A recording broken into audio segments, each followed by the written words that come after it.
Welcome to Becoming a Better You podcast. I am your host, Coach Paul. While doing over a decade in prison, I faced many ups and downs, including losing my mom and stepdad to cancer and struggling with my drug and alcohol addiction. It took 9 years in before I was tired of the way I was living and decided to turn my life around. And now it's my mission to help others do the same.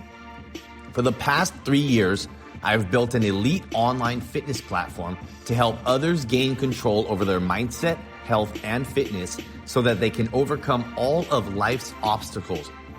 Join me as we tackle difficult challenges, overcome obstacles, share our health and wellness goals, and motivate each other through the process. Together we can grow, transform, and become better. Are you ready? Then let's go.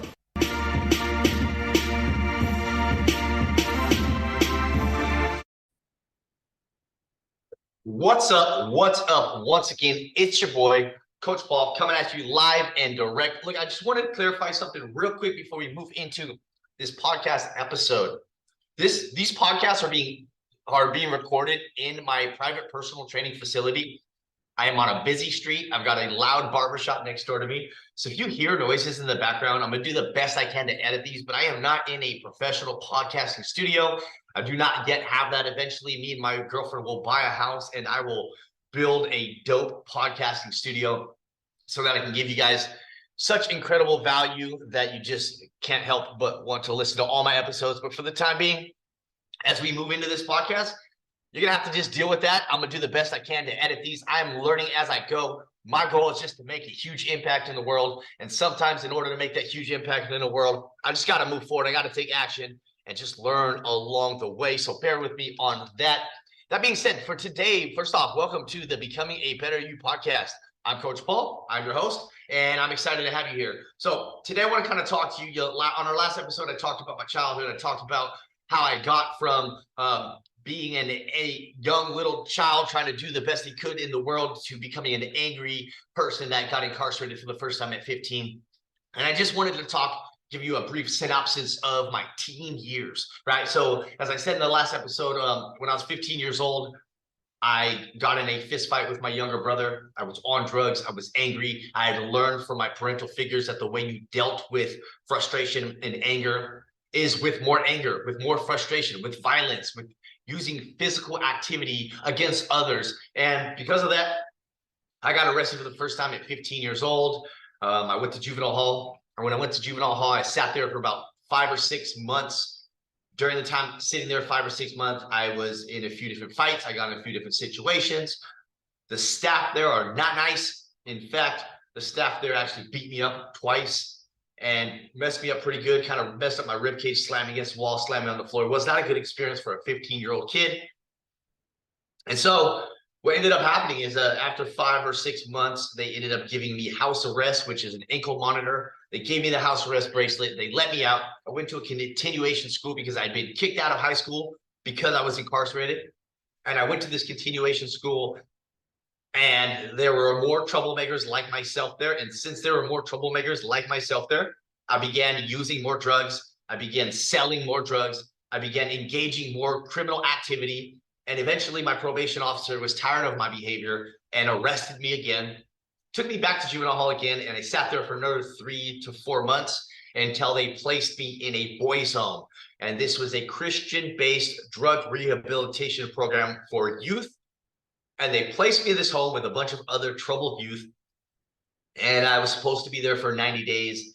And I got in a few altercations. I got in a few situations. I'm not going to say that I was a tough guy at that point in time in my life. Honestly, I got beat up a lot. Honestly, I got picked on a lot because I was a white kid and there wasn't a lot of white kids in this facility. And honestly, I didn't associate with the few white kids that were there because I grew up in a Hispanic neighborhood. My stepdad's black. And because of that, I didn't really tie into the white kids, but the Hispanics or the blacks wouldn't accept me either. So I was kind of a loner. It's kind of a lone wolf on my own. I tried to hold my own the best I could. I was small. I was skinny. I was bullied. I was picked on. I was beat up a few times.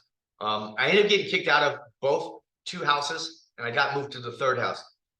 And when I got to the 3rd house, I was just so frustrated. I was just so over it. I had just recently turned 16.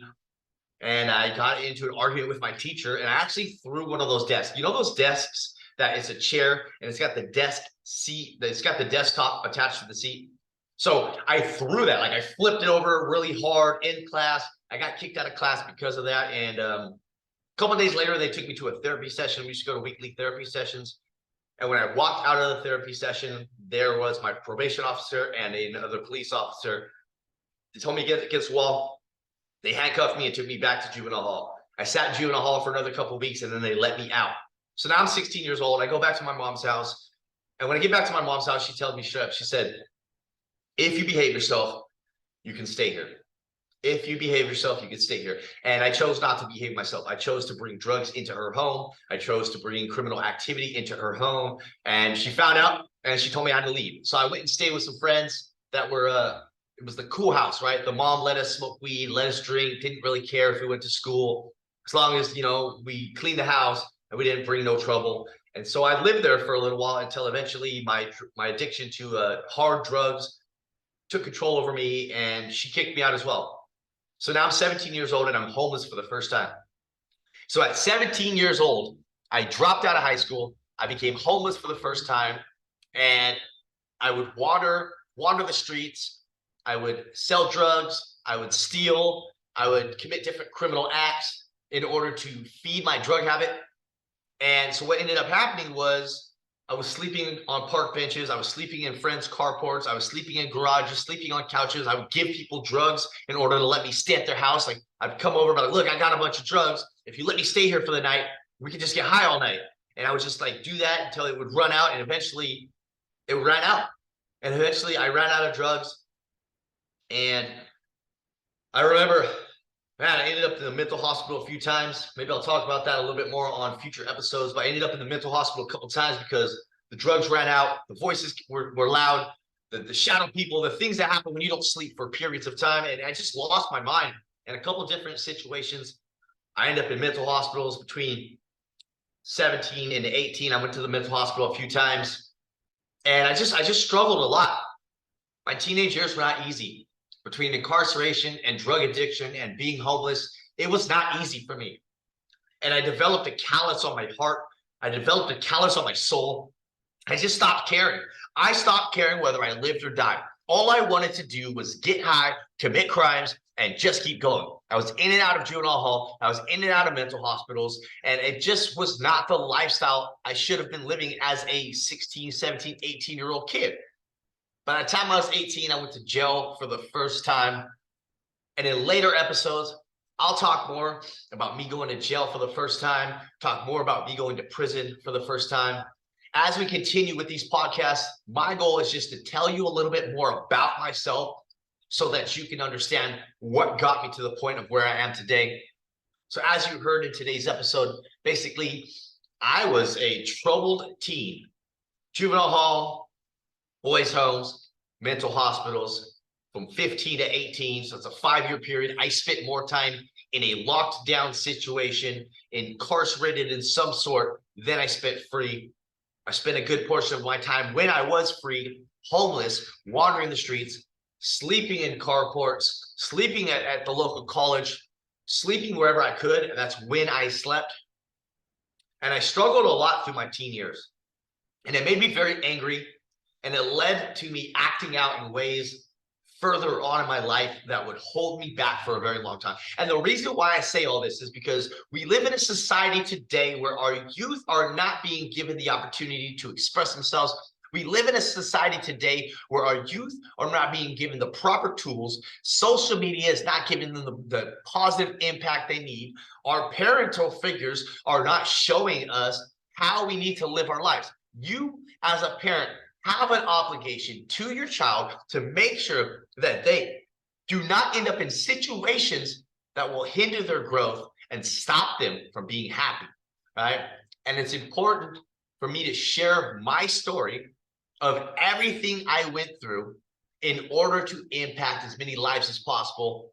Like I've said in the last few episodes, I work specifically with parents. I help them overcome their mindset. I help them build up their metabolism and get strong bodies through building muscle so that they can be a positive example and make a difference in their child's lives, so that they can save their child's life and the turmoil and trauma that I went through because my parents did the best they could, but they didn't really know how to. So I hope you found value in today's episode. I would really appreciate if you sent me a message on Instagram, _coach_Paul, and let me know if you are liking these podcasts so far. I do have my first guest coming on next week. So next week's podcast, I've got my first guest coming on. Super excited about that. Can't wait to have a conversation with him, bring him on. He is a motivational speaker. He is out there changing lives and helping a lot of people be successful. So live and direct from my private personal training facility until I buy a home and build a really dope podcast studio. This is your boy, Coach Paul. Hope you're doing well. Talk to you soon. Peace and love. Thank you for tuning in to the Becoming a Better You podcast. If you found value in today's episode, I'd love it if you'd share this podcast with someone you care about. If you appreciate the message I'm sharing, please give me a quick review and 5-star rating. This helps to spread the message further. And make sure to follow me on Instagram, _coach_Paul. With that being said, peace and love to all. I will catch you on the next episode.